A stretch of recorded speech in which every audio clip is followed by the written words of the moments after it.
Yes సంపత్రాజు గారు ఏంటి ఏమనిపిస్తోంది? డబ్బే డబ్బు అంటున్నారు. అసలు డబ్బు వెనుక ఎవరైనా మీ అనుమానాలు ఏం జరుగుతోంది అనుకుంటున్నారు? అందరికీ నమస్కారం. నమస్తే, చెప్పండి. ఇప్పుడే పెద్దల ఆంజనేయ రెడ్డి గారు చెప్పారు. నెల్లూరు జిల్లా ఎలా ఉంటుందంటే రాజకీయాలు ఎప్పటి నుంచో కూడా, నేను కూడా నెల్లూరు వాసిని, దాదాపు 92 నుంచి రాజకీయాల్లో ఉంటున్నాను. అయితే మొట్టమొదట రాజకీయ హత్యాయత్నం జరిగింది మాత్రం నెల్లూరు జిల్లాలో ఆంజనేయ రెడ్డి గారి మీద జరిగింది. ఎందుకంటే ఒక పార్టీ ఇంకో పార్టీ నాయకుడి మీద హత్యాయత్నం జరిగింది మాత్రం ఆంజనేయ రెడ్డి గారికి జరిగింది. అంత ముందు జరగలేదు, దాని తర్వాత జరగలేదు. అది మాత్రం స్పష్టం. రాజకీయ నాయకులు హత్య గావించబడ్డారే కానీ, సిపిఎం నాయకులు కొంతమంది మాలకొండారెడ్డి గారు లాంటి అలాంటి వాళ్ళు కానీ ఒక రాజకీయ పార్టీ ఇంకో రాజకీయ పార్టీ వ్యక్తిని హత్య చేయాలి అనుకునే కార్యక్రమం జరిగింది మాత్రం ఆంజనేయ రెడ్డి గారి మీదే జరిగింది. సో అదొక పరిణామం. అప్పుడు జరిగింది, దాదాపు 30 ఏళ్ళు అయిపోయింది అనుకుంటా. అన్న అక్కడే ఉన్నారు కాబట్టి ఆయన చెప్పాలి. ఇంకా రెండోది ఇంకోటి ఏంటంటే, ఇక్కడ కోటమిరెడ్డి గారి ఇష్యూ కానీ ఎత్తుకున్నట్లయితే, కోటమిరెడ్డి గారు దాదాపు ఇది 3వ ఎమ్మెల్యే. ఆయన గతంలో 2 సార్లు ఎమ్మెల్యేగా ఉన్నప్పుడు ఎప్పుడు కూడా ఆయన గన్మెన్లు లేరు, గన్మెన్లు పెట్టుకోలే. ఆయన స్వేచ్ఛగా తిరిగేవాడు. ఈసారి గన్మెన్లు పెట్టుకున్నాడు. దానికి కారణం ఏంటంటే, కోటమిరెడ్డి శ్రీధర్ రెడ్డి గారు ఏదైతే 16 నెలలు ముందే తెలుగుదేశం పార్టీలోకి వచ్చాడో, వైసీపీ వీడి తెలుగుదేశం పార్టీకి వచ్చిన తర్వాత ఆయన ఎక్కడ పడితే అక్కడ ఇంటర్వ్యూలు ఆయన తీసుకోవడం జరిగింది.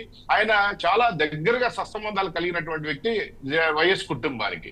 అలాంటి వ్యక్తి వైఎస్ కుటుంబం మీద ఆయన చెప్పినవన్నీ కూడా, ఏదైతే ఆయన అనుభవాలు ఉన్నాయో అవన్నీ చెబుతూ, ఆయన జగన్మోహన్ రెడ్డి గారి దగ్గరగా ఉన్న ధనంజయ రెడ్డి గారి మీద కానీ, సజ్జల మీద కానీ, లేకపోతే సీతారామాంజలి గారు ఏదో ఐపీఎస్ ఉన్నారు, వీళ్ళందరి మీద ఆయన చేసిన అభియోగాల మీద ఆయనకు వచ్చిన థ్రెట్స్ అన్ని కాదు.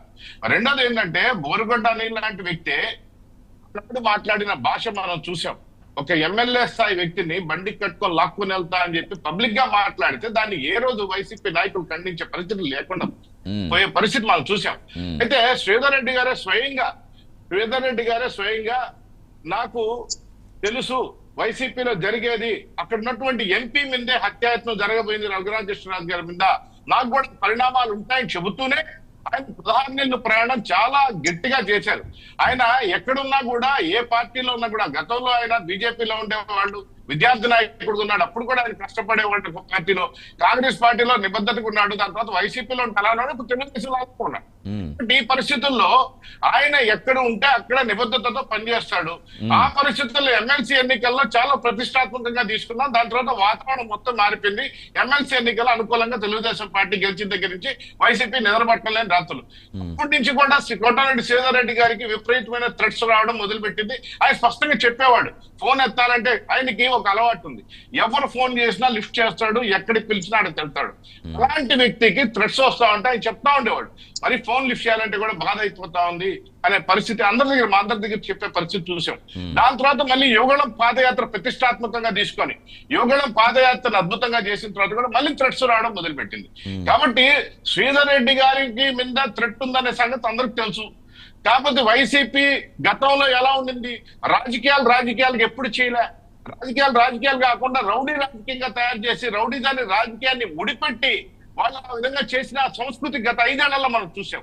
ఎప్పుడు లేని విధంగా గత 5 ఏళ్లలో ఎంతమంది మీద అంటే అంతమంది కేసుల మీద. ఏదైనా రౌడీ షీట్ అంటే ఒకటి ఉంది.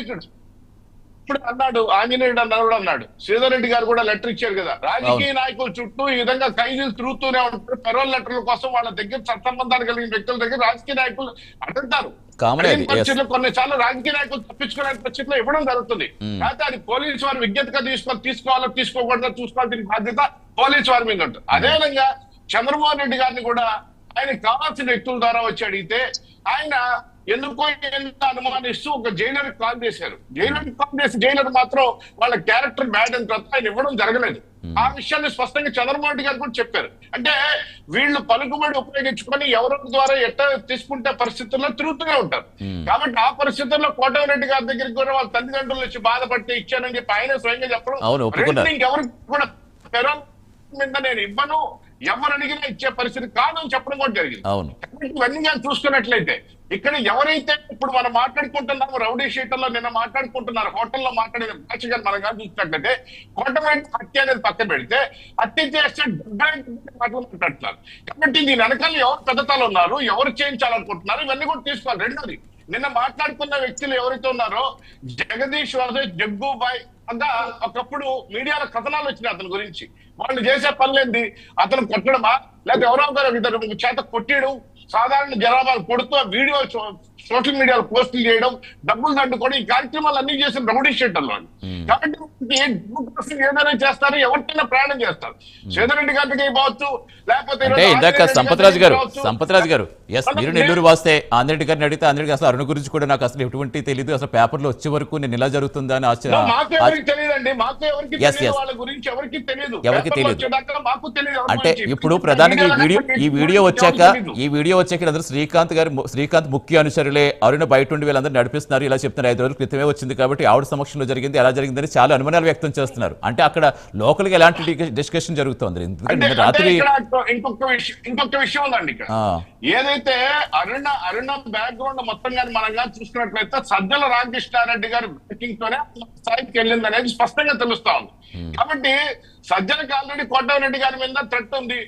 పరిస్థితుల్లో సజ్జల గారు ఏమన్నా వీళ్ళందరినీ ప్రొవైడ్ చేయడం, ఎందుకంటే ఇవంతా కూడా శ్రీకాంత్ కి రైట్ హ్యాండ్ లెఫ్ట్ హ్యాండ్ లాంటి వ్యక్తులే మాట్లాడుకుంటా ఉన్నారు.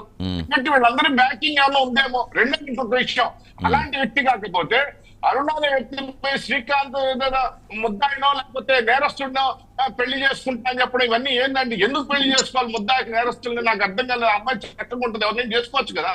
కాబట్టి నేర ప్రవృత్తిలో భాగంగా ఇలాంటి పరిస్థితుల్లో అలా వెళ్ళి ఆ పరిస్థితుల్లో తీసుకొచ్చి కోటారెడ్డి గారిని ఎంత 70 అంటే వాళ్ళు డబ్బు కోసం ఎన్నో చేసిన గతంలో ఎన్నో సందర్భాలు ఉన్నాయి. కాబట్టి ఇది హత్యకే కుట్రగానే మనం భావించాలా?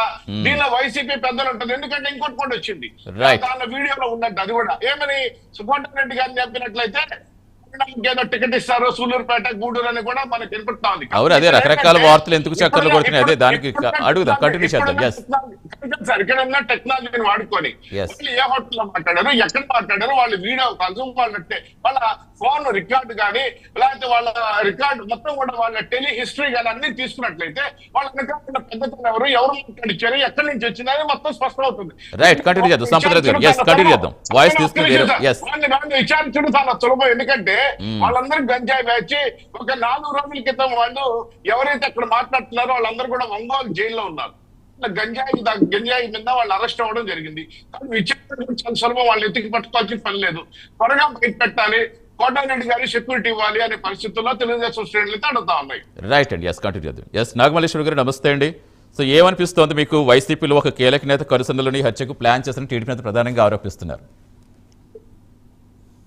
Sir very good morning sir. Panel లో ఉన్న వాళ్ళందరికీ నమస్కారం. సో పాపం